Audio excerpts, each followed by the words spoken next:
तो आइए बाबू जो है आज अपना वीडियो फिर कंटिन्यू करते हैं। और आज हम आप लोगों को जो है प्रैक्टिस सेट कराएंगे, क्योंकि अब बहुत कम समय बचे हैं एग्ज़ाम के लिए। तो लगभग मैं 15 प्रैक्टिस सेट करा दूंगा, तो आप लोग जो है 100% जो है परीक्षा में अच्छा स्कोर जो है मैथ में कर पाएंगे। तो चलिए जो है वीडियो को स्टार्ट करते हैं। तो आइए अपना जो है प्रैक्टिस सेट में पहला क्वेश्चन है, करा आकृति में यदि त्रिभुज ए बी ई सर्वांगसम है त्रिभुज, यहाँ देखिए त्रिभुज रहेगा, ये मैं लिख देता हूँ त्रिभुज ए सी डी है। आई बात सुन में फिर से देखिए, आकृति में यदि त्रिभुज ए बी ई सर्वांगसम है त्रिभुज ए सी डी के, तो दर्शाइए कि त्रिभुज ए डी ई समरूप होगा त्रिभुज ए बी सी के। आई बात समझ में, यानी कि ये समरूप का सिंबल है और ये सर्वांगसम का है। तो हम लोग जो है इसको हल करेंगे। तो देखिए आकृति जैसा कि दे रखा है हमको ए बी सी, और इसमें जो है बी सी के समांतर डी ई एक रेखा खींची गई है, हमको कोई दिक्कत नहीं है। सबसे पहले हम लोग लिखेंगे, दिया है त्रिभुज ए बी ई सर्वांगसम है त्रिभुज ए सी डी के। तो देखिए कौन सा त्रिभुज है, ए बी ई। तो ए बी ई यानी कि इस त्रिभुज की बात कर रहा है, ये ए बी हो गया ये, और ये बी ई भुजा हो गई, और ये ई हो गई। तो आई होप कि आप समझ पा रहे होंगे, ए बी ई इस त्रिभुज की बात कर रही है। और फिर से ए सी डी की, यानी कि ए और ये सी और ये डी, इस त्रिभुज की बात हो रही है। तो मैंने इसको पूरा मोटा कर दिया है। अब आप लोग जो है बढ़िया से समझ पा रहे होंगे, ठीक है। ए बी ई और ए सी डी, अगर इसमें हम देखें तो ये ए बी जो है ये बराबर होगा किसके, ए सी के, ठीक है। क्यों? क्योंकि लिखेंगे सर्वांगसम त्रिभुजों की संगत भुजाएं हैं, ठीक है ना। तो सर्वांगसम त्रिभुज की संगत भुजाएं जो होती हैं आपस में बराबर होती हैं। फिर से अगर देखें तो ये AD, आई बात समझ में, ये AD जो है किसके बराबर होगा, तो AE के बराबर होगा। तो लिखेंगे AD बराबर किसके, AE के, यानी कि ये जो AD होगा वो AE के बराबर होगा। क्यों बराबर होगा, तो सर्वांगसम त्रिभुजों की संगत भुजाएं हैं। तो ये जो है आपस में क्या हो जाएंगे, बराबर हो जाएंगे। आई होप कि आप लोगों को समझ में आ रहा होगा, ठीक है। अब हम लोग लिखेंगे, अब त्रिभुज, ठीक है, ए डी ई और त्रिभुज, देखिए ए डी ई और किसमें, ए बी सी में। क्यों? क्योंकि इस त्रिभुज को और इस त्रिभुज को समरूप दिखाना है, तो हम इस त्रिभुज को और इस त्रिभुज को ही लेंगे, यानी कि त्रिभुज ए डी ई और त्रिभुज ए बी सी में। तो हम जानते हैं कि इनकी संगत भुजाएं जो है अनुपात में होती हैं, तो ये हो जाएगा ए डी बटे क्या हो जाएगा, ए बी हो जाएगा, ठीक है। तो हम लोग लिखेंगे ए डी बटे ए बी बराबर, और फिर से ए ई बटे पूरा ये कौन हो जाएगा, ए सी हो जाएगा, ठीक है। तो ये हम लिखेंगे ए सी, और फिर कोण ए बराबर कोण ए, ये क्यों, तो ये जो है अपना उभयनिष्ठ है। ये क्यों, क्या भाई, तो ये उभयनिष्ठ है। तो ये कहाँ से आया है, तो इसको जो है अगर हम इसको समीकरण 1 कह दें और इस वाले को हम समीकरण 2 कह दें, तो इसको हमने निकाला है समीकरण 1 व 2 से, ठीक है। तो समीकरण 1 व 2 से ए डी बटे ए बी हो गया और ए ई बटे ए सी हो जाएगा। और कोण ए जो है इन दोनों त्रिभुजों में उभयनिष्ठ है, यानी कि ABC में और ADE में कोण A उभयनिष्ठ है। तो हम कह सकते हैं अतः त्रिभुज ADE समरूप है त्रिभुज ABC के। क्यों?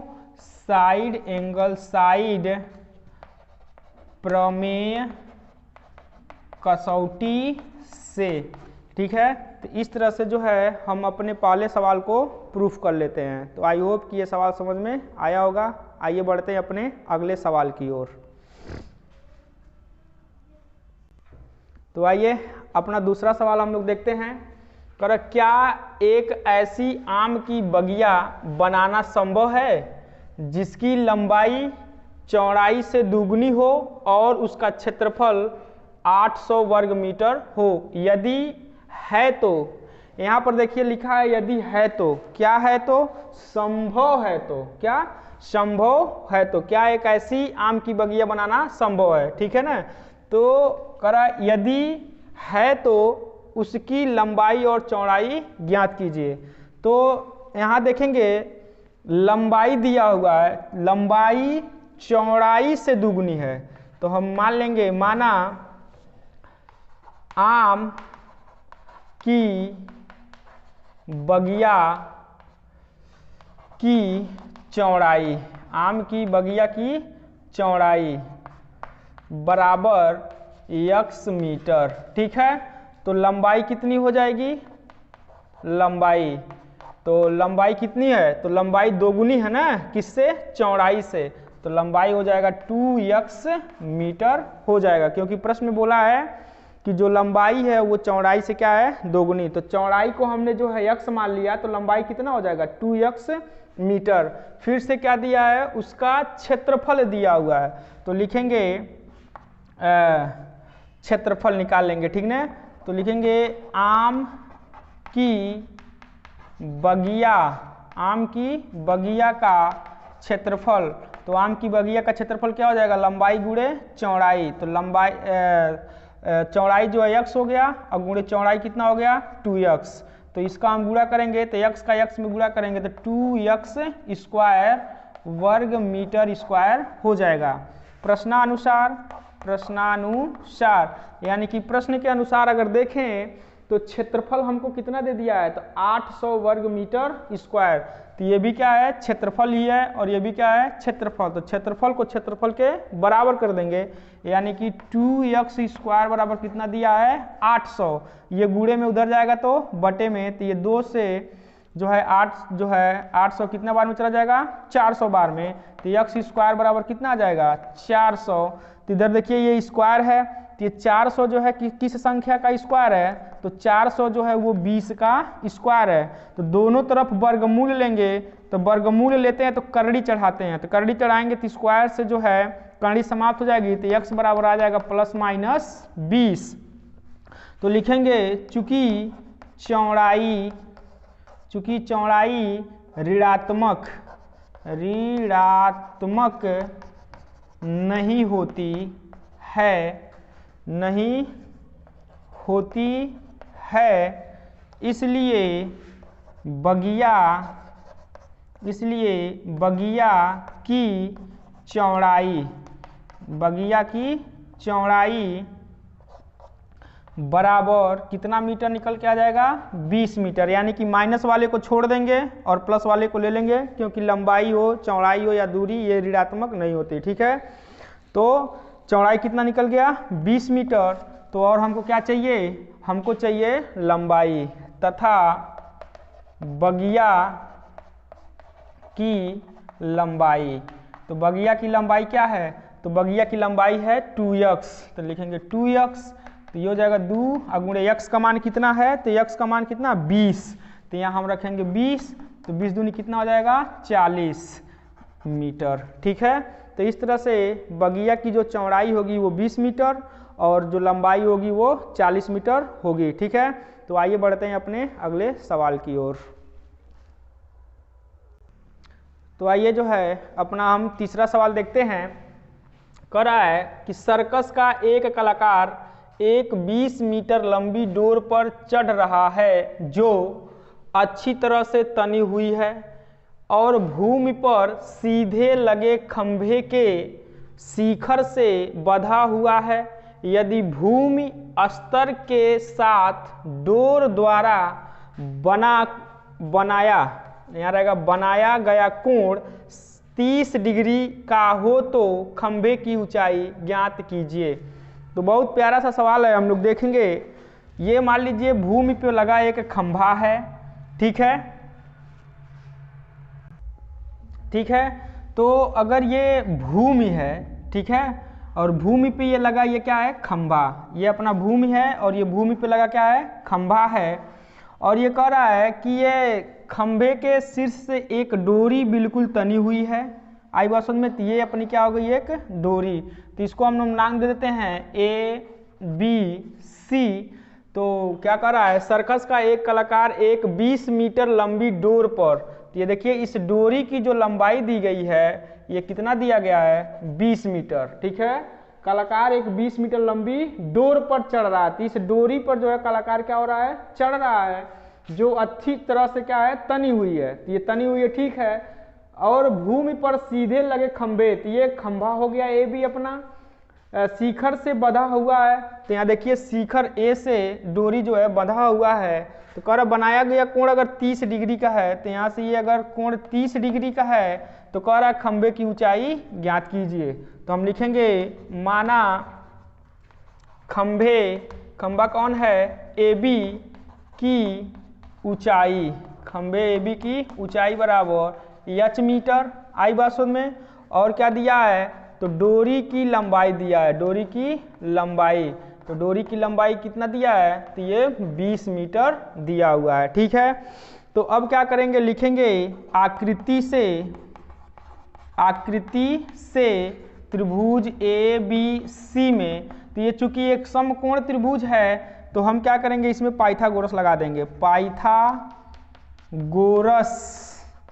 प्रमेय से, तो पाइथागोरस प्रमेय से हम लोग जानते हैं, या फिर पाइथागोरस प्रमेय मत लगाइए, ठीक है। पाइथागोरस प्रमेय से हमको कुछ मिलने वाला नहीं है, तो पाइथागोरस प्रमेय मत लगाइए। देखिए ये थीटा के सामने वाली जो भुजा होती है ये लंब होती है, थीटा के सामने वाली भुजा लंब, और 90 अंश के सामने वाली जो बड़ी भुजा होती है वो कर्ण। तो लंब और कर्ण किस त्रिकोणमितीय अनुपात में आता है, तो साइन थीटा में आता है। तो साइन थीटा बराबर क्या होता है, तो साइन थीटा बराबर लंब। तो लंब कौन है, AB और कर्ण कौन है, तो ये AC। तो यहाँ लिखेंगे AC। तो ये हो जाएगा साइन थीटा का मान, देखिए तो थीटा का मान कितना है, तो थीटा का मान 30 डिग्री है। तो थीटा के जगह पे रखिए 30 डिग्री बराबर AB। तो AB कौन है, अपनी ऊंचाई यानी कि h रखिए, और बटे AC, और AC की लंबाई दिया है यानी कि डोरी की लंबाई 20। तो अब देखिए साइन 30 अंश का मान, तो साइन 30 अंश का मान 1/2, और ये हो जाएगा h/20। अब यहाँ देखेंगे हम लोग, तो इसका जो इसमें गुणा कर दीजिए, 2 का गुणा इसमें कर दीजिए, तो 2 का गुणा h में करेंगे तो ये हो जाएगा 2h, अब बराबर 20 का गुणा 1 में करेंगे तो 20 से कम 20, ये गुणे में इधर जाएगा बटे में, तो h बराबर हो जाएगा 20/2, 2 से ये कट जाएगा क बारी, 10 बारी, तो h बराबर आ जाएगा 10 मीटर। तो अतः जो खंभे की ऊंचाई है वो कितना मीटर है, 10 मीटर है, ठीक है। तो आइए बढ़ते हैं अपने अगले सवाल की ओर।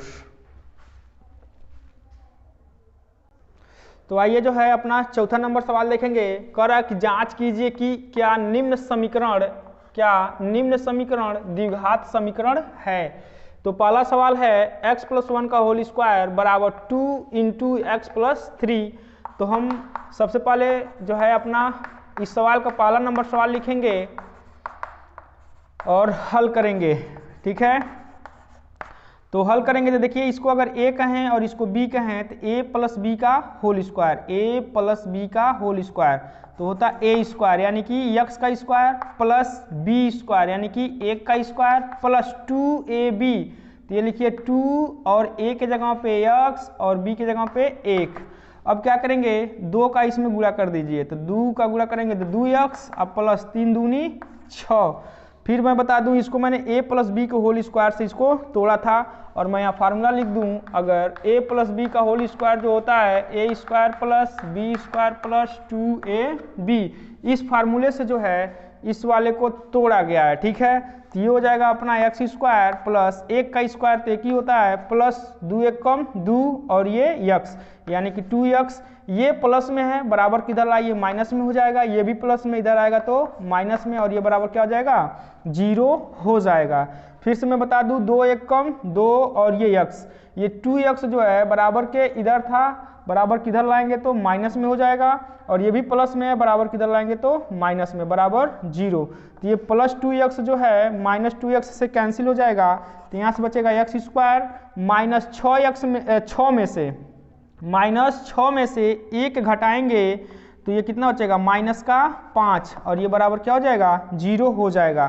तो अगर देखें तो x पर यहाँ कितना घात है 2 घात है, तो हम कह सकते हैं कि यह जो समीकरण वो क्या है द्विघात समीकरण है। या फिर लिखेंगे यहाँ x square minus 5 ax square plus bx plus c बराबर 0 के रूप का है।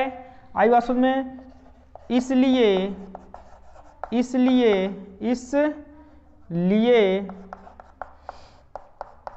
प्राप्त समीकरण एक्स स्क्वायर माइनस 5 बराबर 0 द्विघात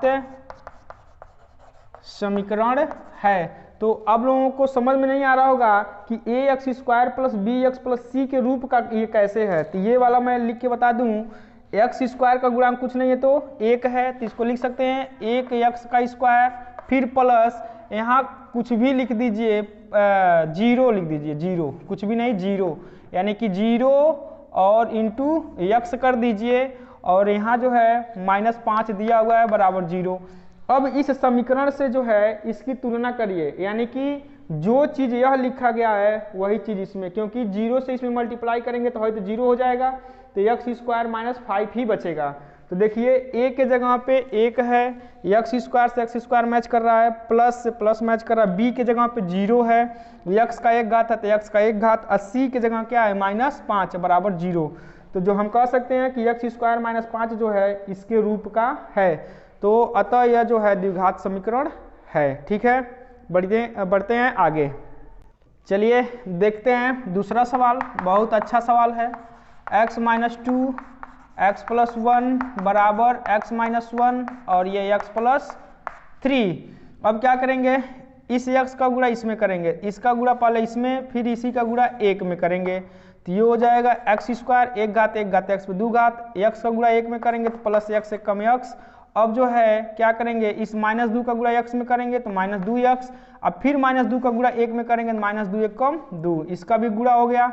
सेम टू सेम यही काम इसमें करेंगे, इस x का गुणा इसमें करेंगे तो एक्स स्क्वायर, फिर x का गुणा जो है प्लस 3 में करेंगे तो प्लस 3x हो जाएगा, फिर इस माइनस 1 का गुणा इसमें करेंगे तो माइनस x, फिर माइनस 1 का गुणा इसमें करेंगे तो माइनस 3 हो जाएगा। ठीक है, आई होप कि आप लोगों को गुणा करना आता होगा, और नहीं भी आता है तो इसको आप समझे होंगे। ये प्लस में इधर आएगा तो माइनस में, तो ये 2 घात से ये कैंसिल हो जाएगा। फिर से जो है देखेंगे माइनस 2x और ये प्लस 1x, तो माइनस 2x में से प्लस 1 घटेगा तो माइनस x, और ये माइनस का 2, प्लस 3 में से जो है 3x में से माइनस 1x घटेगा तो प्लस 2x बचेगा, और ये हो जाएगा माइनस का 3। अब देखिए ये माइनस में उधर जाएगा तो प्लस में, यानी कि 2x, ये माइनस में उधर जाएगा तो प्लस x हो जाएगा। ठीक है, और इस माइनस वाले को इधर लाइए, इसको जो है इधर लाएंगे तो ये प्लस का हो जाएगा, और ये जो है अपने पास ही है माइनस 2, तो इसको और इसको जोड़ेंगे तो कितना हो जाएगा 3x हो जाएगा, और इसमें से ये घटेगा तो 1। अब ये देखिए जो है ये इसके घात जो है 1 है, और क्या कर रहा है ये द्विघात समीकरण की बात कर रहा है, तो ऐसे मैं लिख सकता हूँ यहाँ x की घात 1 है, अतः यह द्विघात समीकरण नहीं है। आई बात समझ में, तो इस तरह से जो है ये सवाल भी कंप्लीट हो जाता है। तो वीडियो अच्छा लगे तो शेयर जरूर करिएगा, क्योंकि मैं इसी तरह से डेली जो है 5 सवाल 6 सवाल जो आपके बोर्ड परीक्षा में पूछे गए हैं इसी तरह से मैं प्रैक्टिस सेट कराता रहूँगा। और मान के चलिए अगर मैं 20 वीडियो भी डाल दिया बोर्ड एग्जाम से पहले तो आप उसको देखेंगे तो ज़रूर जो है 90+ आपकी परीक्षा में मार्क्स होंगे। ठीक है, तो मिलते हैं अगले वीडियो में।